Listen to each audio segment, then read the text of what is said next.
Lancemos sobre Jesus todas as nossas ansiedades, porque Ele tem cuidado de nós. 1 Pedro capítulo 5, verso 7.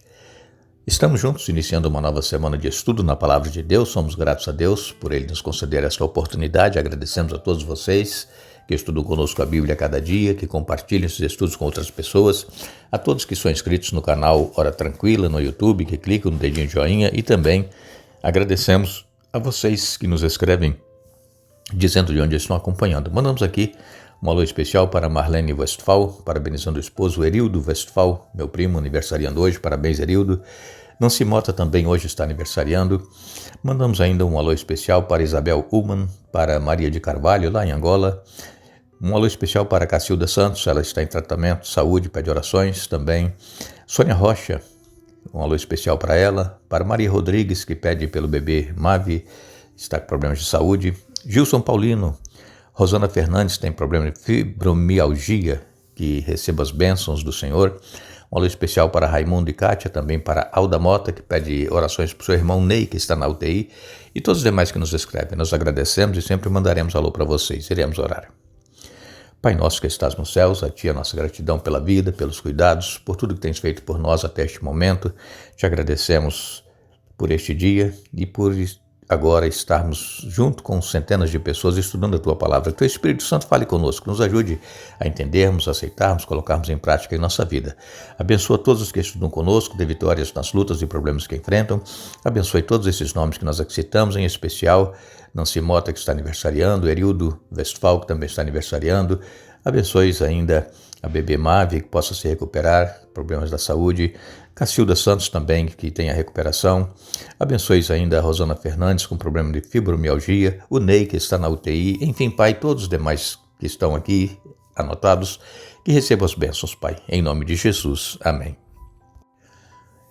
Estamos na série sobre o livro de Êxodo. Já estudamos os primeiros capítulos e vimos como Deus estava trabalhando para poder libertar o povo da escravidão lá no Egito.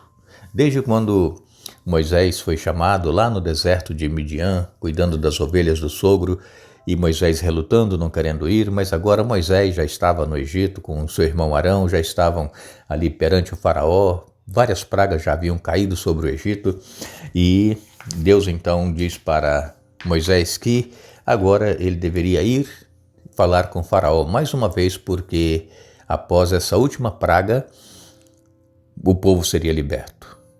Deus ele foi dando oportunidade a Faraó. Em cada praga que caía, Deus foi tentando fazer com que Faraó amolecesse o coração, colocasse a mão na consciência e libertasse o povo lá do Egito. Mas, como Deus ele é o juiz supremo, é o Todo-Poderoso, Deus conhece todas as coisas, Deus ele se opõe ao orgulho, Deus se opõe à injustiça, Deus se opõe à discriminação, Deus se opõe à arrogância, à exploração, Deus também se opõe à crueldade e ao egoísmo. Deus, irmãos, ele está ao lado daqueles que sofrem. Deus está ao lado daqueles que enfrentam abusos e maus tratos, e também Deus está ao lado daqueles que são perseguidos. E com certeza Deus ele vai aplicar a justiça, o que na verdade é uma das expressões do amor de Deus, a justiça dele. Então, se você está passando por um momento de dor, de sofrimento, ou mesmo de humilhação, você está sendo acusado injustamente de alguma coisa, você está sofrendo, confie, Deus ele está vendo todas as coisas e ele vai fazer justiça. E o que acontece é que às vezes nós queremos que a justiça seja feita logo, né? Nós queremos ver a pessoa pagar pelo que está fazendo conosco, mas Deus ele tem o tempo dele. E Deus tem a maneira de agir, não é como nós. Deus ele não tem o nosso sentimento de ira, de vingança, não. Deus ele é justo, Deus é amor. Ele vai agir com justiça. E todos aqueles que sofrerem por causa da maneira como estão tratando certas pessoas, inclusive tratando você, Deus ele vai agir da maneira correta e a pessoa vai saber que está pagando pelas consequências que fez a outras pessoas ou inclusive a você. Então nós sabemos que nós temos um Deus que está no controle de todas as coisas. Deus sabia que Faraó iria estar com seu coração endurecido durante todo aquele tempo, durante todas aquelas pragas, que não iria libertar o povo. Deus sabia, mas Deus sabia também que chegaria o momento em que Faraó não iria mais aguentar, ele iria libertar o povo. E foi exatamente na 10ª praga. Essa semana, no estudo que estaremos fazendo, nós vamos falar sobre a Páscoa. E incluindo aqui essa 10ª praga que nós já sabemos qual foi, né? Que é a morte dos primogênitos.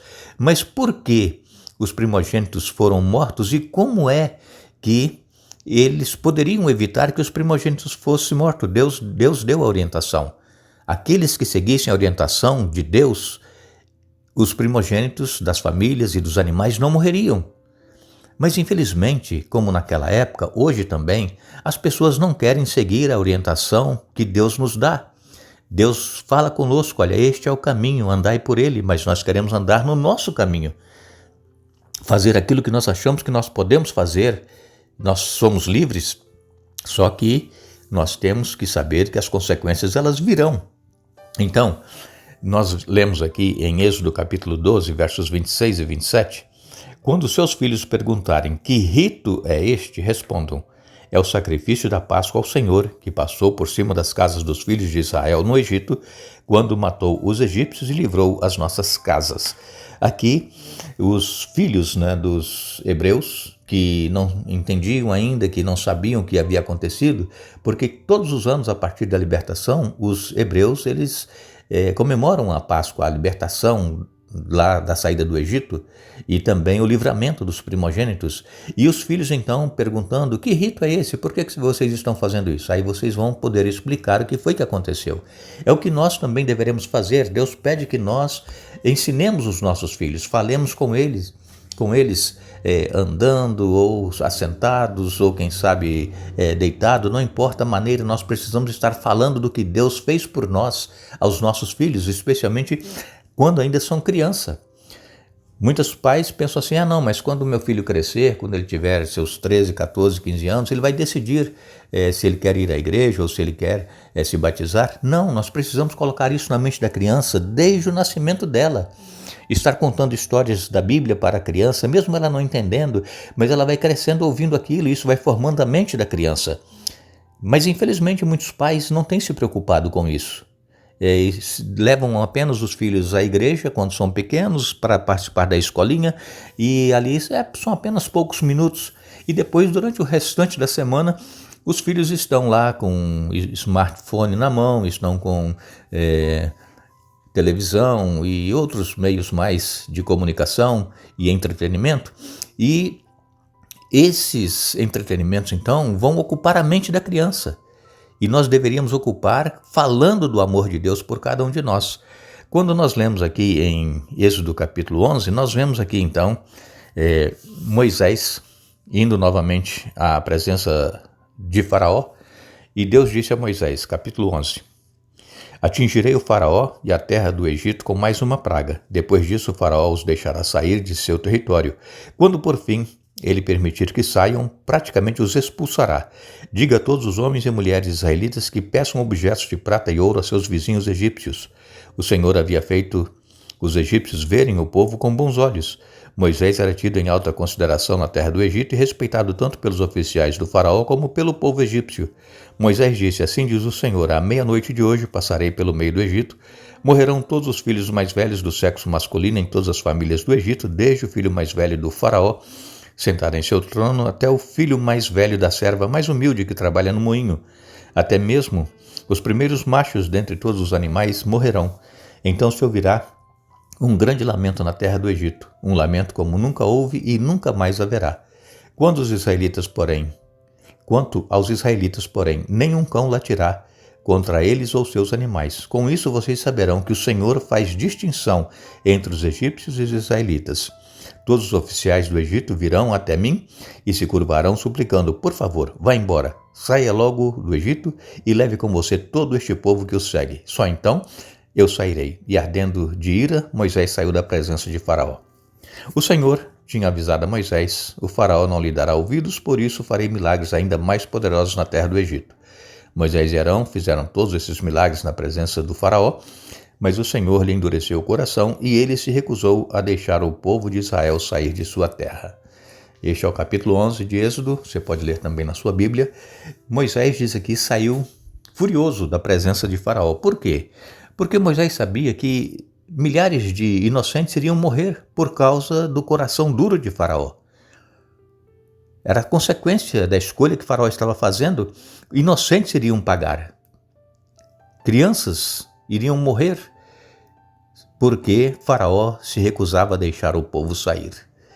E Moisés, então, por causa disso, ele sai da presença de faraó, sai furioso e fala para o povo de Israel: olha, vocês agora vão pedir aos egípcios prata, ouro, e eles vão dar para vocês, e isso nós vamos levar saindo daqui do Egito, porque essa noite o Senhor vai agir e faraó vai libertar o povo. Faraó teve oportunidades de libertar o povo sem que tudo isso acontecesse. Mas o orgulho, a soberba, faz com que a pessoa haja à sua própria maneira, pensa que tem toda a autoridade, todo o poder e que pode fazer as escolhas que Faraó fez. Nós sabemos, como nós dissemos na semana passada, que a soberba e o orgulho, eles precedem a ruína e a queda.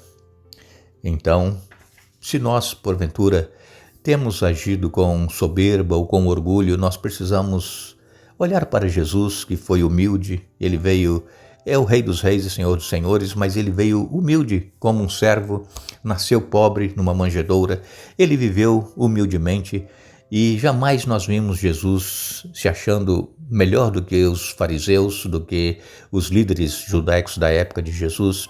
Ele sempre humilde. E Jesus foi vencedor. E com os soberbos o que acontece? Eles caem. Então nós precisamos ver como é que nós estamos agindo com relação à vida que nós vivemos, tanto a vida espiritual quanto a vida física, a vida social. Se nós estamos nos sentindo melhores do que alguém, que nós possamos buscar em Deus a humildade necessária para que nós possamos ser semelhantes a Jesus. Moisés, ele então deu oportunidade a Faraó para decidir libertar o povo antes que caíssem essas pragas e agora antes que caísse a 10ª praga, que foi a última. E essa semana então nós vamos estar detalhando esta última praga e falando sobre a Páscoa, que foi a libertação do povo hebreu lá do Egito e que também essa palavra Páscoa ou Pessa, ela significa passar por cima. O anjo da morte que veio sobre o Egito passava por cima das casas que tinha o sangue do cordeiro nos umbrais da porta. Nós estaremos detalhando com vocês esse estudo nessa semana. Agradecemos a todos que estiveram conosco hoje estudando a Bíblia. Retornaremos amanhã, Deus assim nos permitindo. E lembramos a todos que a nossa pátria está nos céus, onde aguardamos um Salvador, o Senhor Jesus Cristo. Filipenses capítulo 3, verso 20. Que Deus nos abençoe.